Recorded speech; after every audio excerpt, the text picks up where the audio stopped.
शक्तीपीठ बाधित शेतकरी मित्र हो, शासनानं हा जो काही कष्टकरी शेतकऱ्यांच्या पोटावरून जाण्याचा भक्तिपीठाचा घाट घातलाय, हा कुणालाही मंजूर नाही. मला वाटते पाटोळे साहेब आमच्या अंजनीमध्ये सुद्धा 2 का 3 वेळा येऊन गेले. आपलं म्हणणं आपण त्यांच्या कानावर घातलेलंच आहे. आता मी एक तुम्हाला छोटंसं उदाहरण देतो, म्हणजे उदाहरणं दिल्यानंतर ते उदाहरणं चांगलं लक्षात राहतं म्हणून मी उदाहरण सांगतोय. तुम्हाला एका प्रामाणिक लाकूड तोडीची गोष्ट माहीत आहे का? मला वाटतं बऱ्यापैकी सगळ्यांनी माहीत आहे. मी पुन्हा एकदा सांगतो. एक लाकूड तोडा होता, खूप प्रामाणिक होता, आपल्या शेतकऱ्यापेक्षाही खूप प्रामाणिक होता. आणि तो लाकड तोडायला रानात जायचा. मग रानात गेल्यानंतर काय झालं, एका विहिरी शेजारी एक झाड होतं आणि त्या झाडावर तो लाकड तोडायला चाललेला होता. आणि लाकूड तोडता तोडता त्याच्या हातातनं कुऱ्हाड सुटली आणि ती विहिरीत पडली. विहिरीत पडल्यानंतर एक देवी उत्पन्न झाली. बघा, लहानपणी तुम्ही वाचली असेल, नसेल तर अजून एकदा सांगतोय.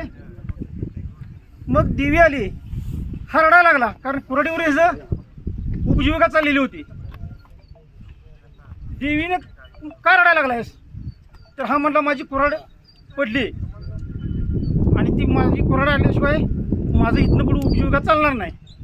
जशी आपली शेती ह्या भक्तिपीठात चालल्या, तशी कुऱ्हाड तिची ती पाण्यात पडली होती. मग देवीनं ठरवलं की ह्या शेतकऱ्याची परीक्षा घ्यायची, म्हणून ती खाली बुडली आणि तिनं सोन्याची कुऱ्हाड काढली. ह्याला सोन्याची कुऱ्हाड दिली. हीच का तुझी कुऱ्हाड?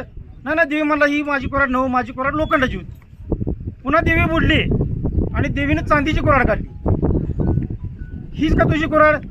नाही नाही म्हणला, ही माझी कुऱ्हाड नव्ह. पुन्हा देवी बुडली आणि हिची खरी कुऱ्हाड होती ती वर काढली. हा म्हणला, हीच माझी कुऱ्हाड. मग देवीने विचार केला, एवढा प्रामाणिक आहे, कष्ट करतोय, तर ह्या दोन्ही कुऱ्हाडी तुला बक्षीस म्हणून दिल्या. इथपर्यंत सगळ्यांना गोष्ट माहिती आहे, बरोबर आहे का? इथनं पुढली गोष्ट कोणाला माहिती आहे का? आता ह्याच्या पुढची मी गोष्ट सांगतो, ही लक्षात ठेवा. ही जी घडलं ती तिकडे समृद्धीच्या ह्याच्यात घडलंय. काही जणांना लाट लागल्या, लोखंडाच्या कुऱ्हाडी बरोबर चांदी सोन्याची कुऱ्हाड घावल्या, पण काही जणांची लोखंडाची कुऱ्हाड सुद्धा हिसकावून नेल्या. तोच शेतकरी म्हणा किंवा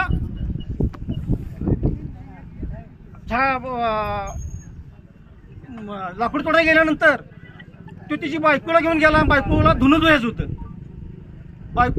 होतं. हा लाकडं तोडायला लागलाय आणि बायको धुणं धुवायला लागली आणि पाय घसरून पाण्यात पडली. आता तिला पवायला येत नव्हतं, ती बुडली. त्यावेळेला देवी आलती. त्यावेळेला